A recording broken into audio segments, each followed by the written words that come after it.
Welcome back, everybody, to this forum, Gender Diversity in Investments. I'm going to start by, this is not the poll question, so you actually have to use your hands. I just want to know, how many of you in the room have women in your senior leadership ranks? Well, great. We can all go home, is what I was going to say. What about in your investment? In your investment team. It's still not too bad.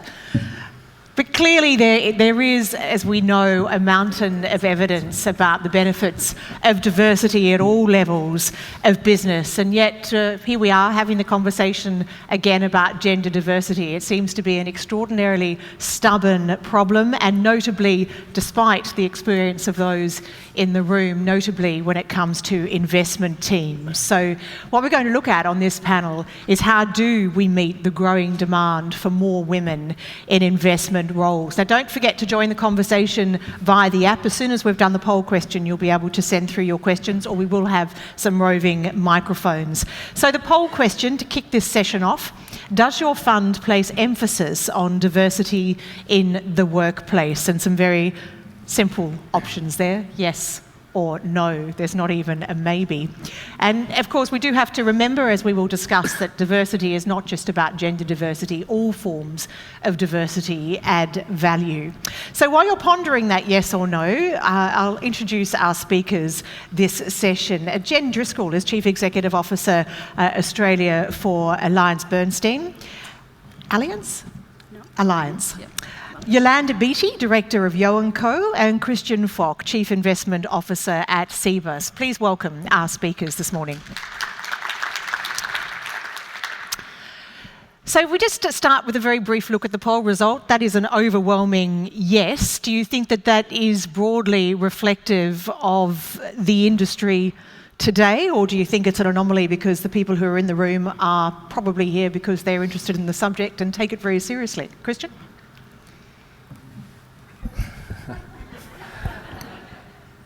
Hopefully it's yes and yes. Certainly, clearly, I would hope people in the room are interested in the subject.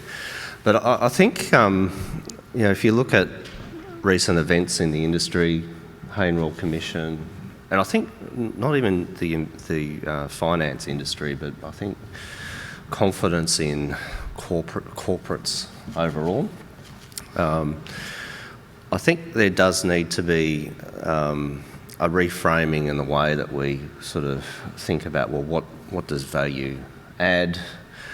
What are the sort of roadblocks to actually sort of, what is it that's entrenching a certain sort of power? And how do we actually, change that? Because I think that is the case. Yeah, but that's just looking, it's purely at the poll result.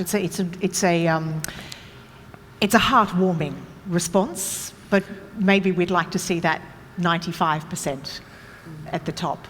And I think that reflects in my experience with this industry. So I've been working with the super sector, and particularly the industry fund sector, on this topic for 3 or 4 years now. And when you've got a sector and then the associated supply chain, if you like, in funds management more broadly, but particularly the industry super fund sector has such a strong values-based reason for being. And when you look at diversity very much being about valuing people, although probably still emphasised on valuing women and looking at the barriers that women face, it doesn't surprise me that result is that high. And those but if anything, it actually surprises me that there's a third that is saying that they don't place an emphasis. And that says to me that, again, the opportunity of how we reframe this question of diversity to being more about what does it take to make great decisions in teams, what does it take to bring out the best in your people, and the AllianceBernstein research that Jen will be talking about really highlights that this is a question about good decision making and team performance, and recognising that cognitive diversity matters, but it takes a conscious effort to leverage it. Well, let's get straight into how we're going to run the session, because we're going to sort of do it in 3 parts. Why diversity matters, and of course that is diversity beyond gender. And then we'll look into what the problems are and what the solutions are. So let's start giving each of our speakers 5 minutes to sort of outline that case of why diversity matters. Jen, do you want to start and give us some of that research?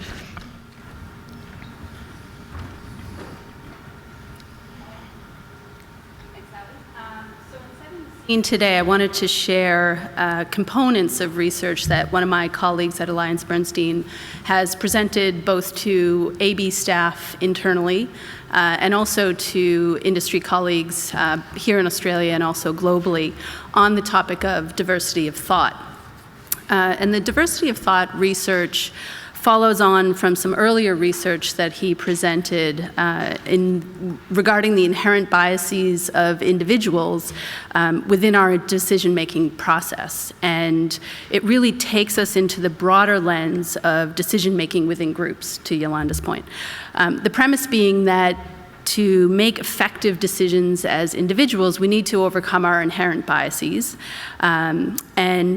But equally, it's critical to understand how teams and groups can identify and assess the factors that can contribute to good versus bad decision-making with the aim of working better together and more effectively as a team, which is where diversity, among other factors that I'll speak to, really comes into focus.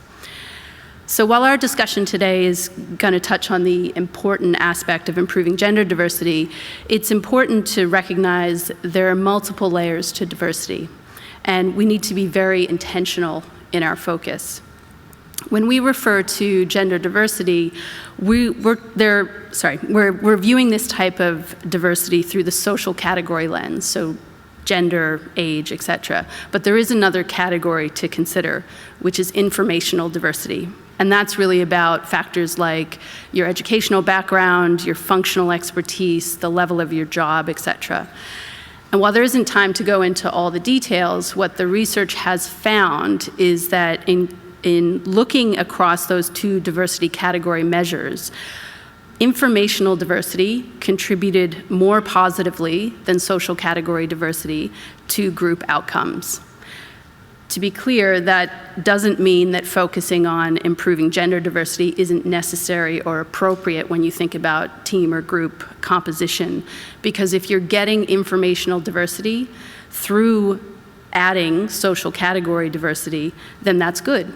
But it does mean that you need to be careful and considered in how you introduce diversity and ensure that you get what you think you're getting by adding the skills and experiences to the group that you are looking to supplement. So this is where tokenism really doesn't help, and in fact it will be a cost to the organization if you don't have the right balance within your group. So with the importance of understanding diversity as the backdrop, I thought I would touch quickly on a few of the barriers the research uncovered that can impede group or team effectiveness.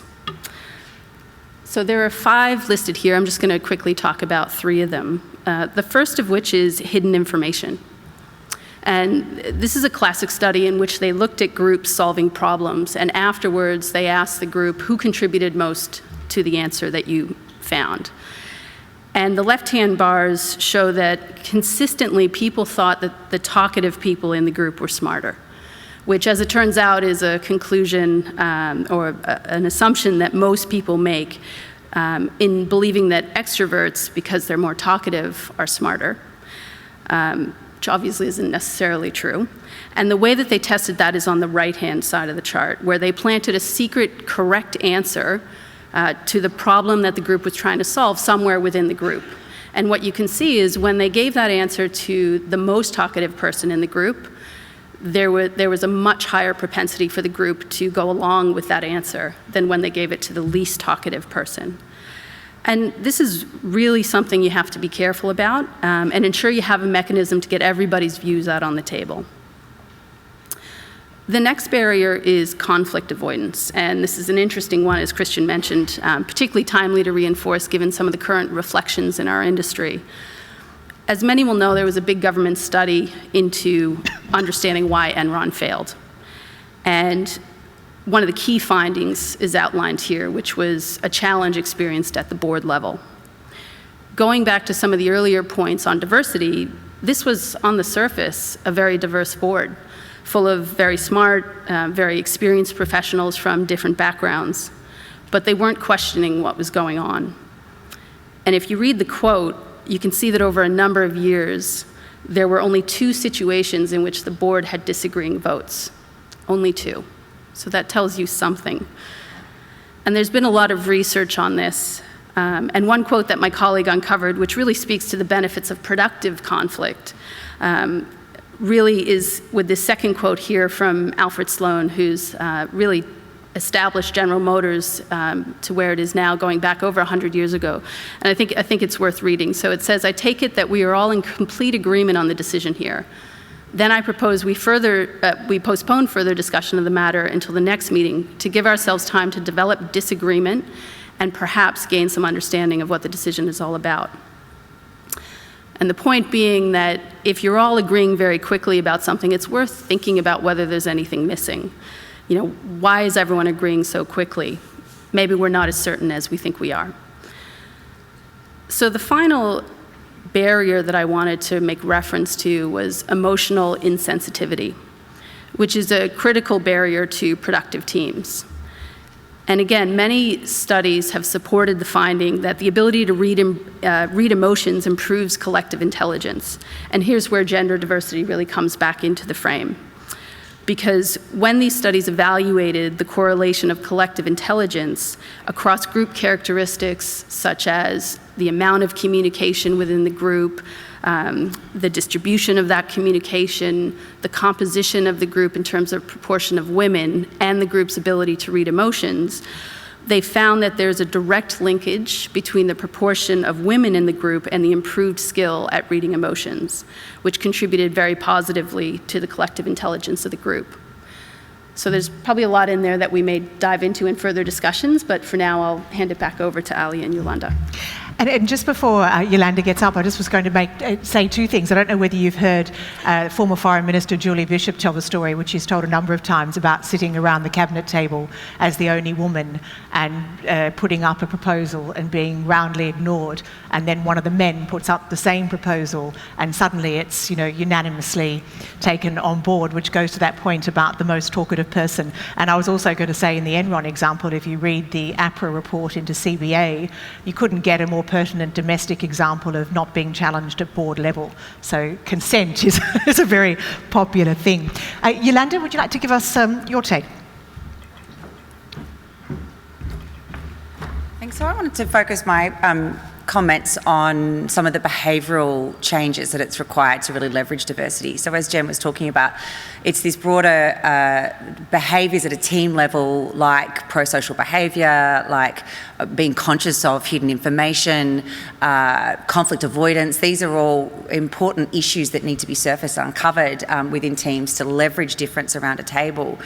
And to do that, we need to cultivate those behaviours because they are often against what it comes naturally. Just like diversity, actually, and feeling comfortable with difference can actually be something that takes a bit of an effort to work through the comfort that we get with working with similar. And so I propose that there are 3 critical behaviours that need to be cultivated at a team level to really work with that difference. And the first starts with self-awareness and emotional regulation. Because ultimately, we need to be conscious of how we're showing up in a team. And this is particularly important for leaders, obviously, and particularly important for the loudest people in the room, but also important for the quietest people in the room, because it takes everybody to shift these behaviours to really manage and offset some of those challenges that can come with diversity and get the best out of the benefits of this diversity. So being conscious of how are you showing up, what is it that you do to contribute, or how do you detract from team conversations, and then creating a culture of feedback that really helps you see that moment to moment. I really love, there's a fabulous little tool by a group called the Conscious Leadership Group that I find really effective to provoke conversation. So if anyone wants to Google the Conscious Leadership Group and look at their video called The Line, and it talks about when we're above the line, we're open, curious and trusting, we're committed to listening and learning, and when we're below the line, we're defensive and threatened. But of course, the human brain is wired to actually be consciously alert to threats. That's how we've become the dominant species. But when we're alert to threats, we're defensive, which means we're not open to being challenged. We're not open to those different opinions. And that is, of course, the opposite of what great decision-making is. We want to be challenged, but leaders need to shift their gear, and all of us need to shift our gear to be really open to that challenge. So self-awareness and emotional regulation is really important. Understanding personality types, and Kristian and I are having a good conversation about this, is another great sense of wisdom that can come from recognising that if you're a very directive person, empathy is not going to come naturally. If you're a very empathic person, being directive and assertive is probably not going to come as naturally. If you're a very analytical, formal person, you may be perceived as being cold. Or if you're a very talkative person, you may be perceived as being exaggerating. Working with that difference, surfacing that personality difference and leveraging it at a team level is really powerful and can support this pro-social behaviour and this empathy that's needed, which is this second dimension of other awareness. Building a culture of understanding what's it like to be you? What's it like to be a minority voice? Or what's it like to be the quiet person? So that we step back and adopt those pro-social behaviours in that view of what's it like to be you. How do I bring this voice to the table? In a process that's also about cultivating professional intimacy so that we build the comfort around and that psychological safety that's so important for team decision making. And then finally, how do we build a culture of adapting over time? How do we all acknowledge that life is a journey of continuous learning and growth, and that we need to articulate the behavioural changes that we all need to make in order to be able to be bringing the best out of others, particularly when those others are a diverse bunch of people where ultimately adapting will be required to really leverage that difference. Thank you very much, Yolanda. Kristian, your turn.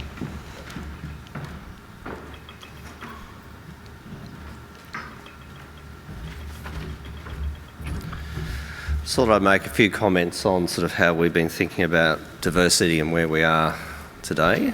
I think it's fair to say that when I first joined Cbus, it was not really top of mind for me.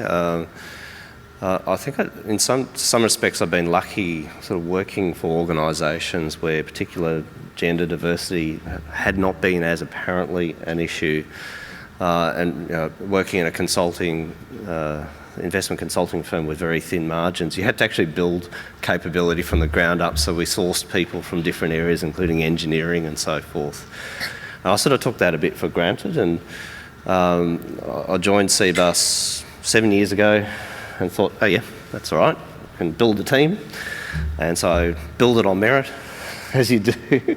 And so we went out to market and we hired people, and what happened was that we were hiring basically the profile of the market. And then as you would do, you don't hire everyone, and so you let the people that you hire, and all of a sudden the profile of the organisation changes. To me, it was something Trish had sort of highlighted, but also me personally, I'd highlighted that all of a sudden the environment was different to what I was used to. And so it made me much more aware about, oh, hang on, these things don't just come naturally, you have to be a lot more deliberate. So we've undergone a massive expansion in the investment team, all for the focus around improving the benefits that we derive for our members. But culture, the way that we actually developed that team was something that was very top of mind in terms of how we consider it. So for us, it was really interesting to sort of take gender as almost like the canary in the coal mine to think about things. And we sort of started off with, well, let's have a think about, well, how do we sort of remove some of these barriers preventing us from getting a better gender representation.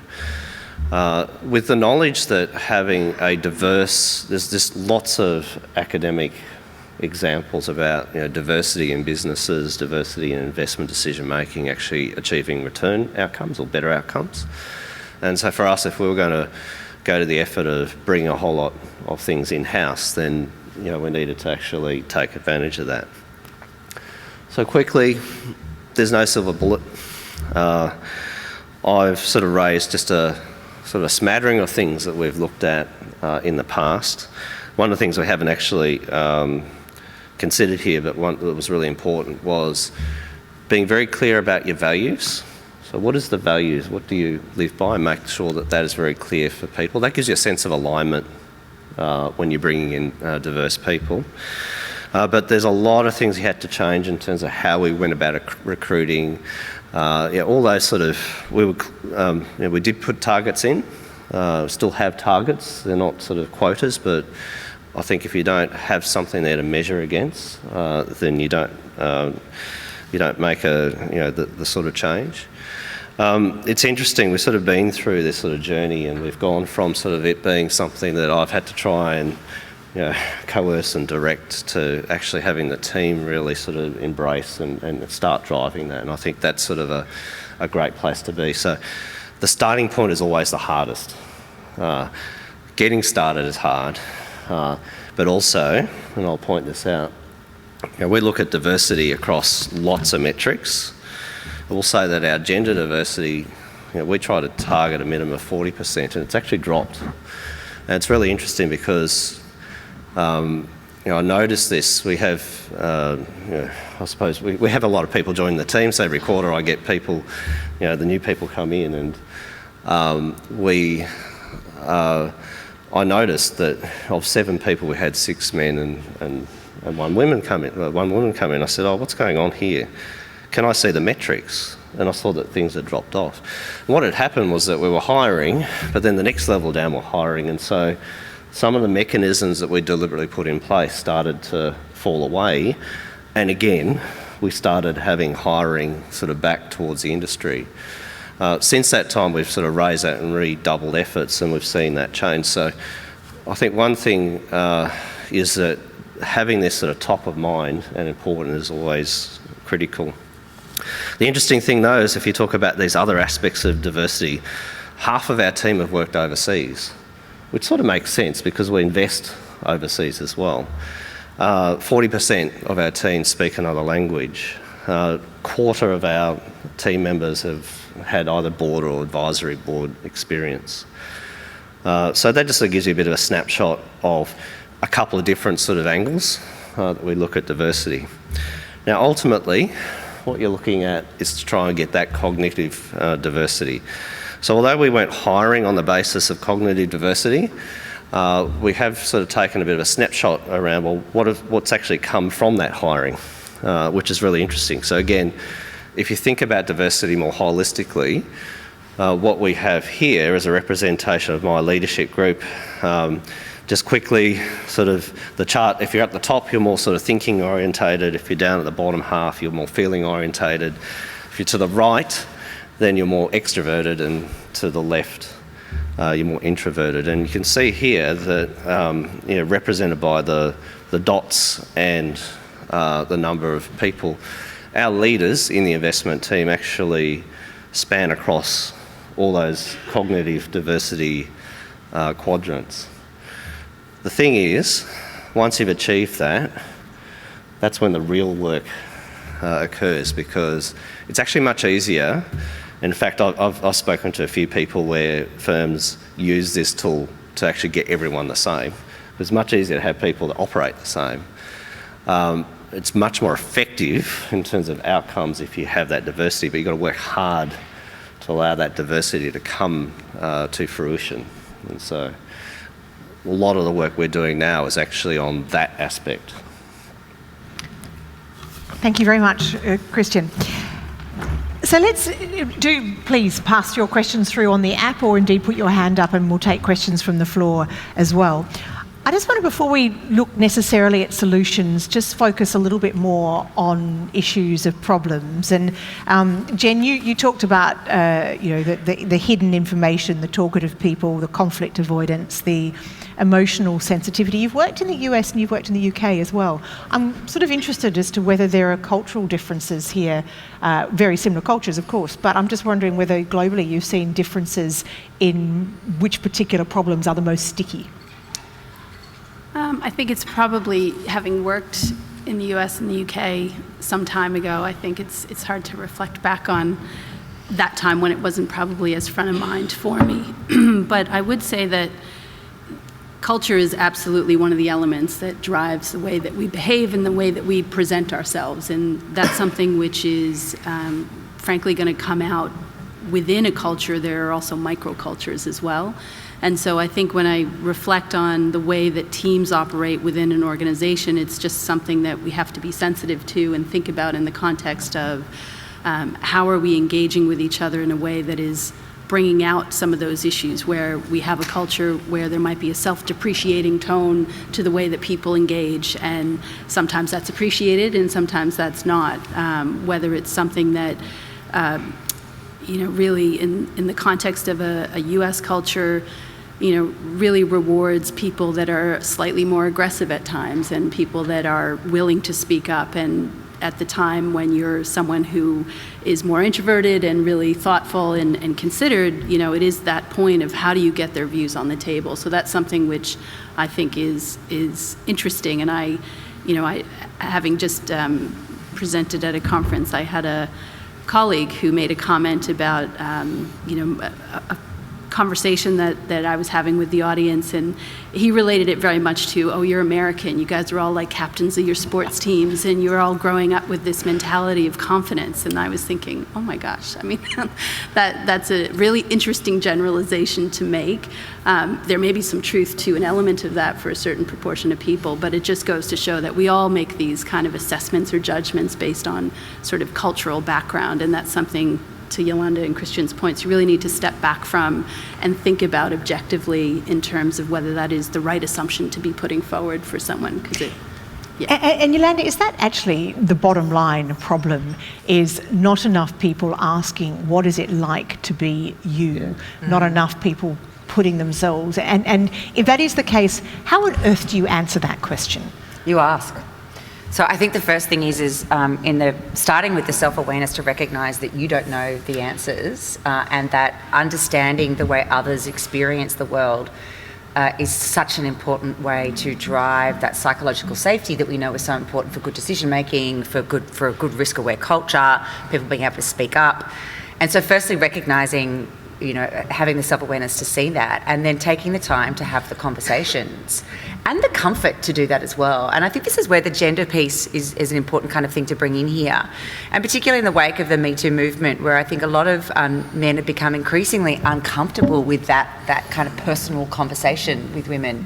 There was some research that the Lean In group did that showed that men are now more and more uncomfortable being in a room one-on-one with women, certainly with the door closed, certainly taking them out for a drink afterwards, where if it was a bloke, no problem. And of course that becomes a real issue when you still have men in most of the positions of power. And so being able to have those conversations around what's it like to be you here and as a human, and then what's it like for you here as a minority voice, if that is indeed the case, requires that degree of confidence and comfort to be able to lean into those conversations and listen. So not then apply your autobiographical story of, okay, so what does that mean for, how do I understand that through my own lens, but instead just listen and then resonate, have the feelings resonate in that conversation as well, connect with those emotions, and then respond accordingly. And Kristian, just to play devil's advocate here a bit, and especially looking at a broader diversity lens, taking into account cultural diversity, from the point of view of the business or the super fund, how much do you then allow for different ways of doing things? So we've talked about, the more aggressive person. If you speak to many Asian Australians, they will say that in order to succeed in Australia, they need to take a more aggressive approach than is naturally, their way. And my question is, so how much room do you allow for that, and how much do you want people to change to fit? Because it's not all one way or the other. Yeah, it's an interesting question, because this sort of comes down a little bit between I think there was a comment yesterday that investment people are a different sort of breed of people. Because a lot of the time you're there to negotiate hard, to make calls in uncertain environments and so forth. And a lot of people that sort of get to that successful position have done that because they are the loudest and so forth. But we're very clear around what drives success. So success is not just about the individual. In fact, the success is around the team and so forth. And so for a lot of those people, we don't want them to be different. But what we want them to do is understand their impact. And then, so it's a lot of the work we're doing is actually around how do we provide them with tools. And so for a lot of, I think if you go to any of those people and you question their integrity, then you get that fight mode, right? But if you actually show them, look, this is the impact of your actions on other people. And we do this through surveys. And actually we've got surveys that we align with our values. So you get this sort of interesting, both quantitative but also qualitative feedback. This is just self-awareness. Self-awareness, yeah. So we've sort of done that, but it's really interesting. Sometimes it's just sharing information and background. I had this really interesting encounter last night at dinner with John Lavanis, who many people would know, and he was. We had dessert and there was no bowls there, so he just subtly said, "Oh, are the bowls going to be coming out for us because it was shared dessert?" And the waitress said, "No, you eat it straight away. You just share it." And so I said, "Oh, is it possible to get bowls?" And then I had a chat to him. I said, "You're normally very direct. That was very subtle for you." And he goes, "Well, look, I'm from South Africa. There's like 12 different languages. You can't be subtle. You have to be direct so that you don't get misunderstanding." And I think those sort of interactions are really important because intent is not there. It's just that they've had to operate in a particular way, and I think you see that with investment people. But also them being aware of their impact is really important. So that a lot of that work is what we're doing. We have invested time in terms of presentation sort of work, both for the extroverts and those that are less comfortable, again, to try and level the playing field. But we also try to construct things where different people get a chance to operate. So sometimes it might be, here's a project, go and everyone has to prepare an outcome. So for those that are more analytical minded, it puts them in their comfort zone. We also rotate the chairs of meetings so that everyone gets a chance to actually control the room in the role of the chair. So this is sort of what I was talking about. You have to be a lot more deliberate in trying to actually bring the most out of people. Yolanda, how do you see, in a very practical sense, how do you see the key things that work? I mean, broadly, we've talked about the need for self-awareness and the need to be, emotional regulation and that sort of thing. But in a really practical sense, what works? I think when you give people language to surface in the moment at a team level, it's really powerful. So I had an example recently working with an investments team. We were talking about emotional regulation and our threat responses. So, how when we're threatened, and there's nothing like, working in an investments environment when markets are down, threat responses are high. And we did this above the line, below the line, and we got them to reflect on what percentage of their week do they think that they're actually below the line, are they actually feeling threatened? And there was sort of, at the moment, it's at least half the time I'm feeling threatened and defensive. And then there was a language around, and again, it was the leader that said, I want the team to challenge me and we call it monkey brain. When I'm in monkey brain mode, I want the team to tell me. And so now there's a language in the team that's allowed them to say, you're in monkey brain. I'm actually going to buy them some monkey toys so they can kind of throw it at each other. So language, I think, is really important. Common language and permission becomes really important. The other thing I would say is, as Kristian's talking there, it's changing what are the specific behaviours that people need to commit to. So for the loudest person in the room, it's an acknowledgement that I need to commit to talking last. But there needs to be a recognition of what do you need to give up? Because if you're used to talking first, there's a reason for that. Usually it's probably because you think that I've got the best answers or we don't have time to listen to everybody. So what do you need to give up in order to change that behaviour?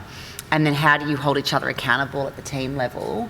And then practice it, because any new behaviour, just like getting really good at tennis, takes a lot of practice. It's the discipline of practice. And then the awareness that when you get it wrong, which we'll default to our preferred mode, especially when under threat. So when you do default and it's ineffective, how do you clean it up afterwards? The use of language is interesting. The new Vice-Chancellor of the University of Melbourne, who's come from the UK, tells an interesting story about trying to hire someone very senior in, I think it was biomedicine at Oxford University. And no women applied for this job, even though they knew that there were numerous women well qualified out there. And one of their gender specialists looked at the ad, and it was actually the language in the ad that no one had even thought about, but that was essentially not inviting women to apply. So they rewrote the language in the ad, and they ended up with a flood of female applications. A tiny, tiny thing, but it can be so effective. Yeah, it's a big thing actually, because I think in the context of job descriptions, I mean, that is where we've found certainly that is the first fundamental screen of whether someone applies or doesn't apply. And it's not necessarily, again, to the point of it's not intentional. It's just the way that words are written, the way the industry has conformed around jargon, and thinking about things in the way that, recent conversation was around a job posting that was coming up, in the US, and they were speaking to a female about that role, and she was saying, what is it that you're actually looking for? And they went through the skills and experience they needed, and she said, well, honestly, I think I would be fantastic at that job. This was an internal person. But I would never apply because you've said these 3 things that mean that for me, I don't have those specific qualifications, and so I feel I'm not qualified for that role. And it was that exact point of thinking about how do we frame things to be reflective of what the skills and experience we're looking for, rather than anchoring on the person who left. Because the person who left brought something to the team.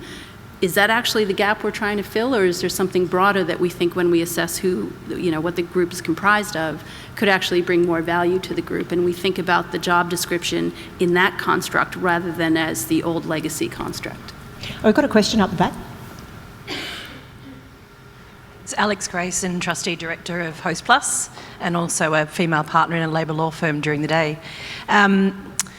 When I first started on the board of Host Plus, there were more men called David than there were women. We now have 33%, which is fantastic, but more can be done. I really think it is incumbent on trustees and senior leadership to make very public efforts in this space. For me, gender diversity is key. So some of the things that I've pushed forward and have been pushed forward are targets. I'd like them to be quotas, and that'll be my question. Having a WGEA report tabled at board level and discussed. What actions can be taken to remedy any issues that we identify in WGEA reports. We've done gender pay audits, just to make sure, well, not make sure, because that's not quite possible, but there is a lot to be done in this space. But I think the main thing that needs to be done in the space is that at board level, we are very visible within our organisations that this is key, this is what we're doing, so that it then opens the dialogue and makes room for change with champions within organisations for change. So can I put that, I'll put your point to the panel. You've got and then quotas, a question. Yeah, the quotas and versus targets. The quotas versus targets, and also really being public and putting it on the agenda. Let's do the quotas versus targets first. Well, I wouldn't be at a diversity panel without being asked quotas versus targets, and I reckon I've been on dozens, maybe even 50, without being asked this question. So it is really pertinent. I think that in an industry like this sector, if you have more Davids than you have women, then you have a serious merit problem, because you can be guaranteed that there are plenty of women that you're overlooking as a result of that. And clearly, the focus on the board has been really important. I think targets they galvanise, they focus effort, and they force leaders to put in place the mechanisms to shift the dial.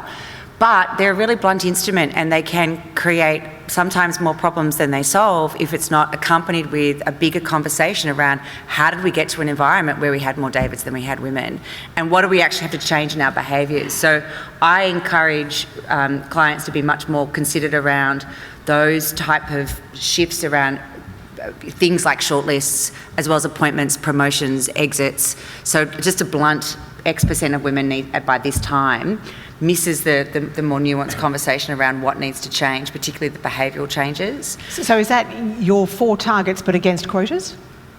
I just don't. I think quotas can create a bigger backlash than they're worth. So, in an ideal world, if we could like manufacture the way people respond to things, yeah, great, but put a quota. But we can't.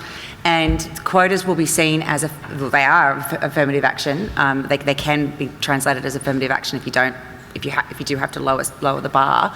I don't think you need to in this industry because there's plenty of talent.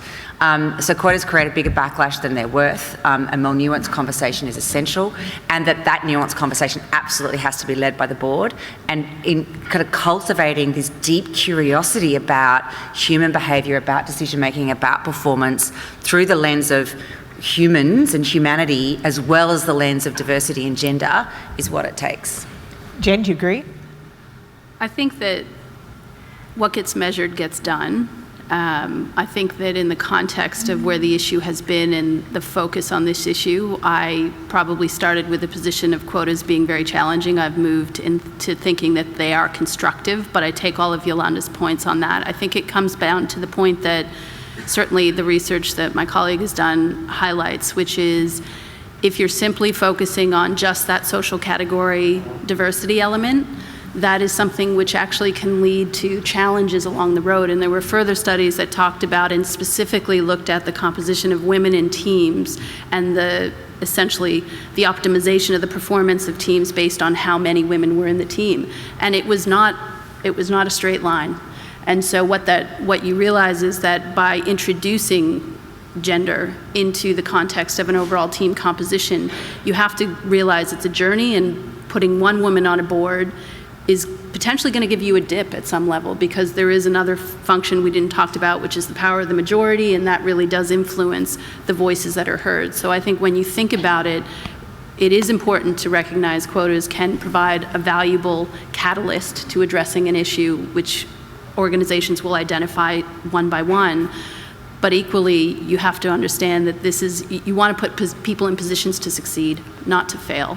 And to do that, you need to understand what the journey of the team to the broader points of how people think and what diversity you're achieving by just looking at that social category perspective relative to informational. And Kristian, I'm going to ask you the quotas versus targets, but I'm really conscious that we haven't got a huge amount of time and I want to get through a lot of questions. So I'm going to tie it in with the next question from the iPad, which is, women in investment tend to be more visible in client relationship facing or ESG roles. Is this a step in the right direction or an example of typecasting? Yeah,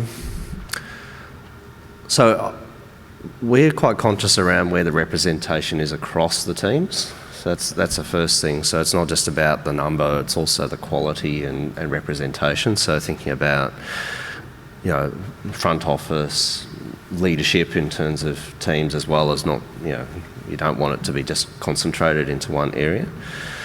But having said that, some of those areas are actually some of the really attractive areas that are bringing in not just women but young people. So the value proposition in some ways is, for someone young coming out and saying, can I make a difference? Well, actually, functions like responsible investment are pretty key. I think where the problem would be is if they're there and they're trying to do something and it's not integrated. But I think if their role is really influential, and that tends to be the case, and we don't just have women in responsible investment, but it has a slight bias there at the moment. But they are actually influencing the decision makers as well, and I think that's probably really important to think about. And quotas versus targets? So I'm reluctant, and this is controversial on both sides of the fence, around quotas, because if you're someone that joins a fund, you don't want to be there because of your gender, right? You want to be there because of what you bring. But likewise, if you don't measure it, you're never going to change. Same point as Jen. And so we've got targets, but I also measure the hotspot areas, and then sometimes I'm a little bit more forceful around, well, hang on, you haven't done everything that you can do. So explain to us why. Yeah. Another question here. Do you know of any superannuation funds which screen out fund managers who have low gender diversity in their entity? So I know that there aren't any that screen them out, but there's certainly that screen for. So obviously Hester did a massive piece of research last year looking at the gender diversity footprint across all of their fund managers, including appointments, promotions, retentions, and where they sat. Once you start measuring what you do with that data will obviously be the next step for Hester. But isn't there a risk here that, and you look at your investment proposals, I mean, in essence, you could, as a super fund, you could look at all of your potential business investment options and you could say, well, you've got one woman on your board, that's crap. You've got two, it's not much better. You've got half, 50%, I'm going to put my money into you. But that amounts to quotas, doesn't it, really? I mean, it's the same... Isn't it a rather narrow measurement? And it goes back to the AB research, right? It doesn't necessarily guarantee performance. The question is, what are you doing? Are those women bringing different perspectives, and are they being valued and included in the decision making in any case? And how do you engage with that? So we've been, first of all, in gathering the information. I think that's the important thing, and then presenting it back. I think we're pretty vocal around those sort of the benefits of that, and David is on the Male Champions of Change, and I've sort of found my way into the leadership implementation, which is mainly P&C people, but we've looked at this angle around I suppose the decision makers and the gender representation and how they might be biasing downstream with companies, and so. There's an initiative that's been driven by the companies, in fact, that they're looking at, when they get people visiting them, like analysts and things like that, they're going to be asking the question too. So I think it's a holistic thing. You need to keep asking the question, you need to be challenging. And it's this sort of also the same question about how things will change. Is it generational change? And if decisions are often made at board and executive level, do they have buy-in? I mean, that broader question of the extent to which it's a generational thing, I think is a really interesting one. So when the 18, 19, 20-year-olds of today are running the companies, will diversity even be an issue?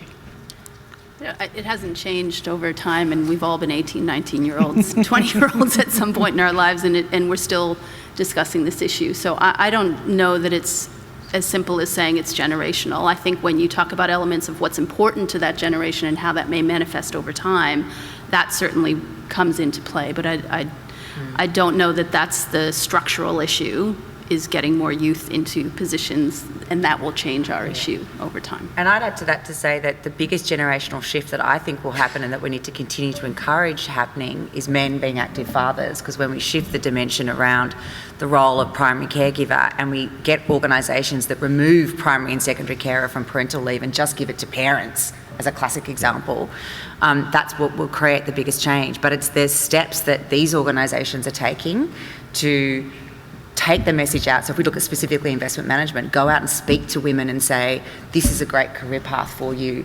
We want to open up the doors for you. We want to inspire a passion for investing in young women, and all the other stuff that we've talked about. That's what will be driving and supporting the generational change. Otherwise, we'll just conform to type. Well, that's what I was going to say. Of course, otherwise, if there is no change in the institutions, the young person will come in and simply become part of the institution. Are you an optimist, Kristian? I'm always, that's my psychological profile, actually. I'm a bit of an optimist. Look, we've been very proactive around looking at this. So even things like parental care, we've had several team members, male team members in the investments team taking advantage of that, which is fascinating because they were worried about how their careers would be impacted for a 3 months absence. But what it did was it created opportunity for others and a better appreciation. So I'm optimistic in the sense that if you remove barriers and actually create things that are valuable to everyone, you can really create a big change.